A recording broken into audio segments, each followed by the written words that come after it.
Tinukoy na ng pambansang pulisya ang dalawang suspect sa pambobomba sa Mindanao State University. Kahapon ay inilatag din ng law enforcement agency sa mga senador sa pamamagitan ng executive session ang mga nangyari hinggil sa naturang pag-atake. Si Daniel Manalastas sa sentro ng balita. Mga miyembro umano ng Daula Islamiyah Maute Group ang dalawang suspect sa nangyaring pambomba sa Marawi City base sa kumpirmasyon ng Philippine National Police. Nilabas na ng PNP ang pagkakakilanlan ng mga umano'y suspect. Ibinase naman ang deskripsyon ng mga ito sa pahayag ng mga testigo at kuha ng CCTV. Cited po sila ng mga around na 6:27 papunta na po sa MSU Gymnasium.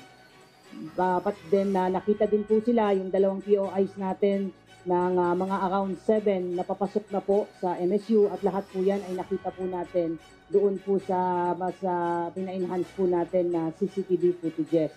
At bago po nangyari yung pagsabog ay nakita po sila itong dalawa nating POIs na papalabas ng MSU at yung isang POI po natin ay it appears na tumawag po siya at ganamit yung cellphone niya that might have triggered po itong pagsabog po at immediately ay umalis po kaagad-agad sila ng MSU. Inihahanda na ng PNP ang mga kaukulang kaso na isinampa laban sa mga sospek. Nagtungo naman sa Senado kahapon ang ilang opisyal ng security sector ng pamahalaan para magbigay ng update sa mga senador hinggil sa nangyaring pag-atake sa Marawi City.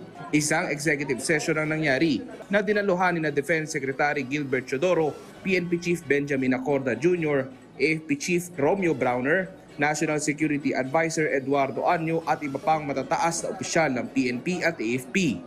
We got a good briefing. Meron ng mga persons of interest na hinahabol nila, which is good news. Of course, we're not at liberty to say who, which group, and where they're located. Pero there's already a massive manhunt for these 4 individuals na persons of interest. Pinawi naman ni Senate President Juan Miguel Zubiri ang pangamba ng taong bayan.